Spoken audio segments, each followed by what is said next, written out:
जय श्री राम मित्रों। रामायण अवश्य सुने कि पिछले अध्याय में मैंने आपको बताया कि किस प्रकार लव कुश को ज्ञात होता है कि उनके माता पिता स्वयं श्री राम और सीता हैं। वही राम और सीता जिनकी कहानी वे बचपन से सुनते आ रहे थे रामायण के रूप में, जो उन्हें कंठस्थ थी। अब वे अयोध्या नगर में यह कहानी पूरी उत्सुकता से और अपने पूरे जोश के साथ सुना रहे थे, जिसे सुनकर अयोध्या वासियों का बुरा हाल था। श्री राम को ज्ञात होने पर उन्होंने उन दोनों को अपने दरबार में बुलाया और उनसे कहा, हमने सुना है कि तुम राम कथा सुना रहे हो। तब लव और कुश कहते हैं कि हाँ, हमारे गुरु ने हमें कथा सुनाई थी। अब आगे की कहानी सुनिए मित्रों। श्री राम दरबार में ये दोनों बालक लव और कुश पहुंचते हैं और वहाँ भी उनसे कथा सुनाने को कहा जाता है। श्री राम दोनों ऋषि कुमारों से इस कथा को दरबार में सुनाने का आग्रह करते हैं। लव और कुश कहते हैं, हे राजन, आप आज्ञा देंगे तो अवश्य सुनाएंगे। फिर लव और कुश प्रतिदिन दरबार में श्री राम कथा सुनाने लगे और कथा के अंत में वे सीता माता के वाल्मीकि आश्रम से माता सीता के द्वारा गुजारे कठिन समय का वर्णन करते हैं। सीता माता की कथा सुनकर सभा में उपस्थित लक्ष्मण, शत्रुघ्न, भरत, जनक, कौशल्या, सुमित्रा, कैकई, ऋषि वशिष्ठ और प्रजाजनों की आंखों से आंसुओं की नदियां बहने लगती हैं। तब अंत में इसी कथा के दौरान वे ये प्रकट कर देते हैं कि हम उसी सीता के पुत्र हैं। यह सुनकर संपूर्ण राम दरबार स्तब्ध और अवाक रह जाता है।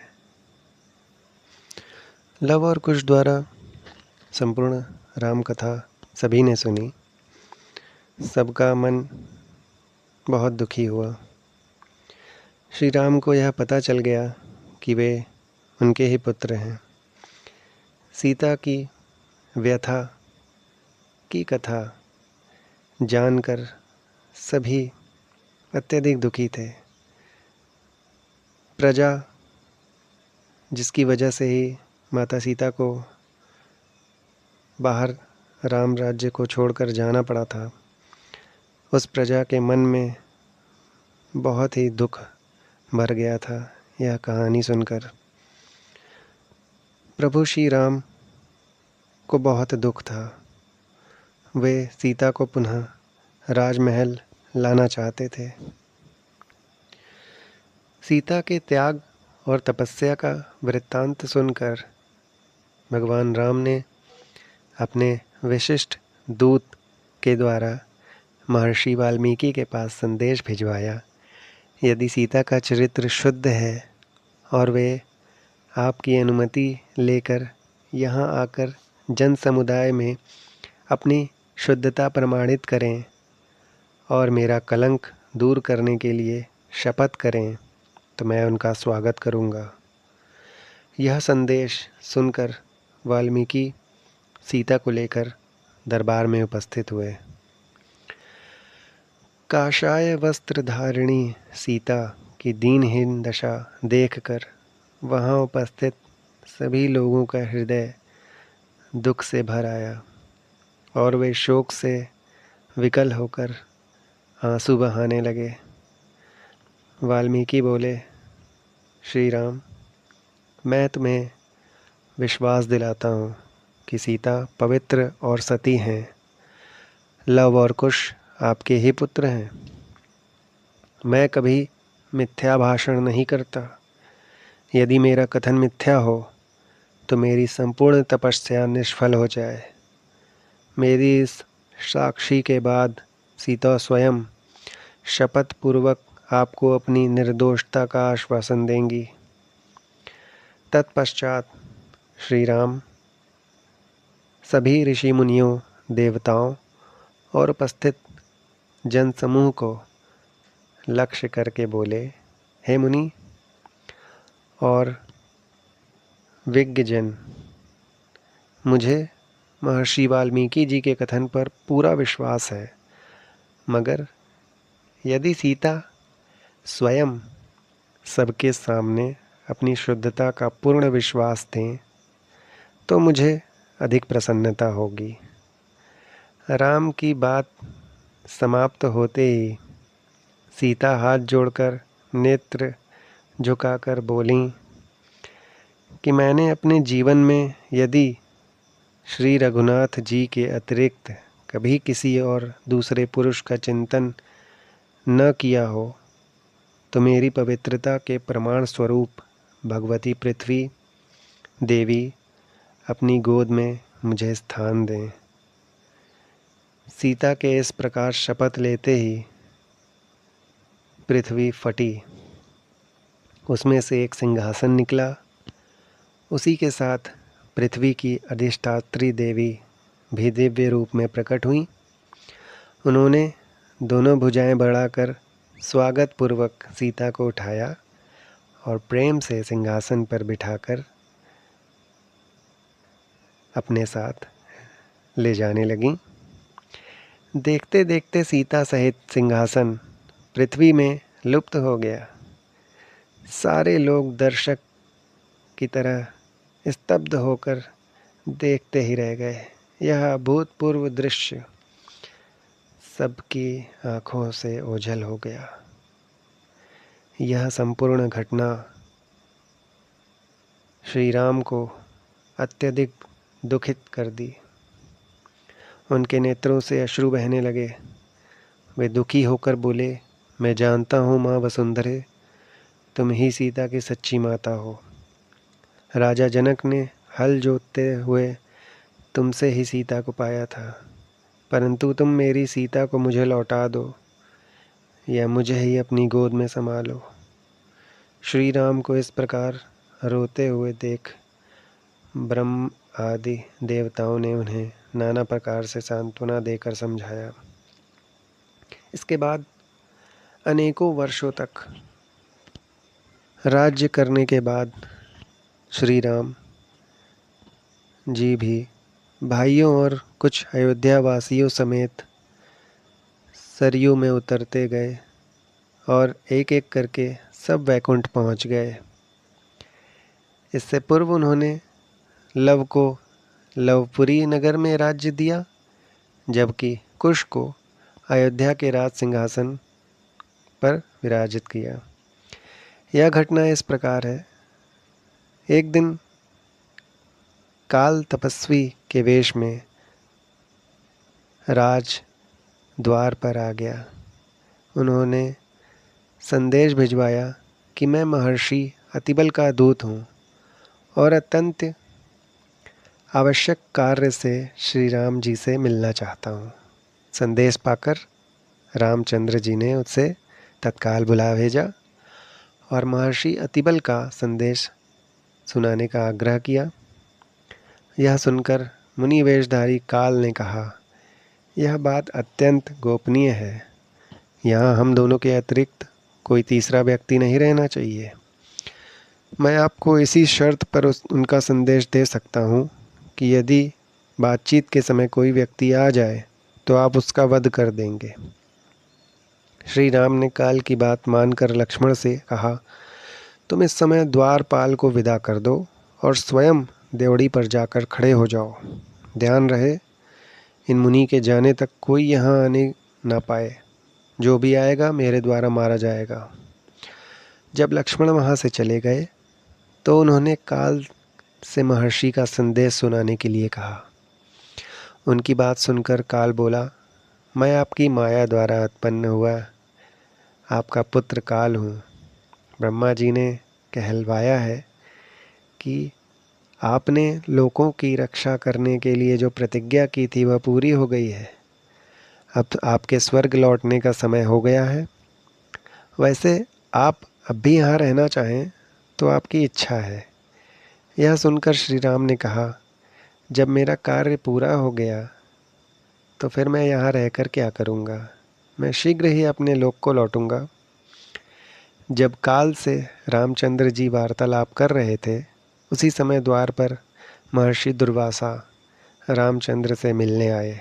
वे लक्ष्मण से बोले, मुझे तुरंत राघव से मिलना है। विलंब होने से मेरा काम बिगड़ जाएगा, इसलिए तुम उन्हें तत्काल मेरे आने की सूचना दो। लक्ष्मण जी बोले, वे इस समय अत्यंत व्यस्त हैं, आप मुझे आज्ञा दीजिए। जो भी कार्य हो मैं पूरा करूँगा। यदि उन्हीं से मिलना हो तो आप 2 घड़ी प्रतीक्षा करनी होगी आपको। यह सुनते ही मुनि दुर्वासा का मुख क्रोध से तमतमा गया। वो बोले, तुम अभी जाकर राघव को मेरे आने की सूचना दो।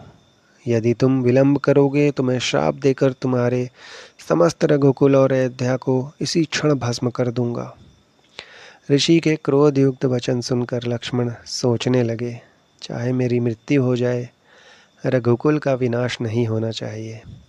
यह सोचकर उन्होंने रघुनाथ जी के पास जाकर दुर्वासा के आगमन का समाचार जा सुनाया। रामचंद्र जी काल को विदा कर महर्षि दुर्वासा के पास पहुँचे। उन्हें देखकर दुर्वासा ऋषि ने कहा, रघुनंदन, मैंने दीर्घ काल तक उपवास करके आज इसी क्षण अपना व्रत खोलने का निश्चय किया है। इसलिए तुम्हारे यहाँ जो भी भोजन तैयार हो तत्काल मंगाओ और श्रद्धापूर्वक मुझे खिलाओ। रामचंद्र जी ने उन्हें सब प्रकार से संतुष्ट कर विदा किया। फिर वे काल को दिए गए वचन को स्मरण कर दुखी हो गए। राम को दुखी देख लक्ष्मण बोले, प्रभु, यह तो काल की ही गति है। आप दुखी न हो और निश्चिंत होकर मेरा वध करके अपनी प्रतिज्ञा पूरी करें। उनकी प्रतिज्ञा यही थी कि श्री राम जब काल से बातचीत कर रहे थे तो उस वक्त कोई भी तीसरा वहाँ ना मौजूद हो।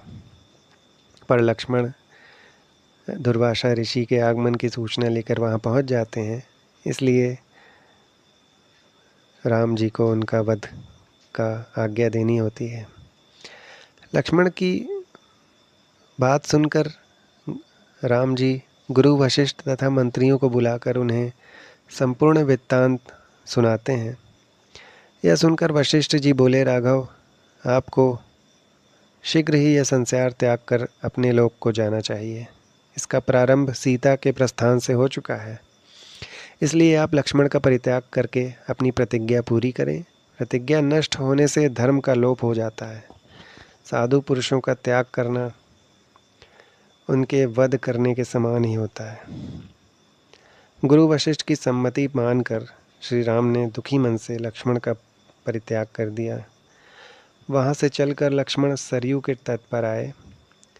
जल का आचमन कर हाथ जोड़ प्राणवायु को रोककर उन्होंने अपने प्राण विसर्जन कर दिए।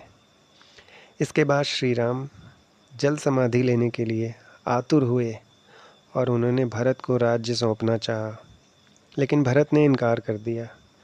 भरत ने कहा, मैं भी आपके साथ जाऊंगा। प्रजाजन भी कहने लगे, हम भी आपके साथ जाएंगे। कुछ क्षण विचार करके उन्होंने दक्षिण कौशल का राज्य कुश को और उत्तर कौशल का राज्य लव को सौंपकर उनका अभिषेक किया। कुश के लिए विंध्याचल के किनारे कुशावती और लव के लिए श्रावस्ती नगरों का निर्माण कराया। फिर उन्होंने अपनी अपनी राजधानियों को जाने का आदेश दिया। इसके बाद एक द्रुतगामी दूत भेजकर मधुपुरी से शत्रुघ्न को बुलाया। दूत ने शत्रुघ्न को लक्ष्मण के त्याग, लव कुश के अभिषेक और सारी बातें बताईं। इस घोर कुल क्षयकारी वृत्तांत को सुनकर शत्रुघ्न अवाक रह गए। उसके बाद उन्होंने अपने दोनों पुत्रों सुबाहु और शत्रुघाती को अपना राज्य बांट दिया। उन्होंने सुबाहु को मथुरा और शत्रुघाती को विदिशा का राज्य सौंपकर तुरंत अयोध्या के लिए प्रस्थान किया। अयोध्या पहुंचकर वे बड़े भाई से बोले, मैं भी आपके साथ चलने के लिए तैयार हो गया हूँ प्रभु। यह सुनकर वहाँ उपस्थित सुग्रीव विभीषण भी प्रभु के साथ सरयू में जाने के लिए तैयार हो गए, लेकिन श्री राम जी ने विभीषण को रोक दिया। विभीषण को कलयुग की संधि तक जीवित रहने का आदेश दिया। अगले दिन सुबह होते ही धर्म प्रतिज्ञ श्री रामचंद्र जी ने गुरु वशिष्ठ की आज्ञा से महाप्रस्थान उचित सविधि सब धर्म कृत्य किया। उसके बाद पीताम्बर धारण कर हाथ में कुशा लिए राम ने वैदिक मंत्रों के उच्चारण के साथ सरयू नदी की ओर प्रस्थान प्रारंभ किया। नंगे पैर चलते हुए वे सरयू तट पहुँचे। उनके पीछे सारा नगर था। इस समस्त समुदाय में कोई भी दुखी या उदास नहीं था, बल्कि सभी इस प्रकार खुश थे जैसे छोटे बच्चे मनचाहा खिलौना पाकर खुश होते हैं। श्री रामचंद्र जी ने सभी भाइयों और साथ में आए जन समुदाय के साथ पैदल ही सरयू नदी में प्रवेश किया। आकाश में स्थित सभी देवता उनकी स्तुति का गान कर रहे थे। प्रभु के पीछे जिसने भी सरयू में डुबकी लगाई वहीं शरीर त्याग कर परम धाम का अधिकारी हो गया। जाने से पहले उन्होंने महाबली हनुमान जी को भी इसी धरती पर रहने का आदेश दिया था और राम भक्ति करने का हनुमान जी का जो मुख्य कार्य है वे आज भी कर रहे हैं। जोर से बोलिए जय श्री राम। मित्रों, रामायण का यह पूरा अध्याय अगर आपको अच्छा लगा हो तो इसे अवश्य पूरा सुनिए। इस चैनल को लाइक, सब्सक्राइब और शेयर करिए। जय श्री राम। मित्रों, आगे और भी कई अध्याय हैं जो मैं आपको सुनाऊंगा। धन्यवाद।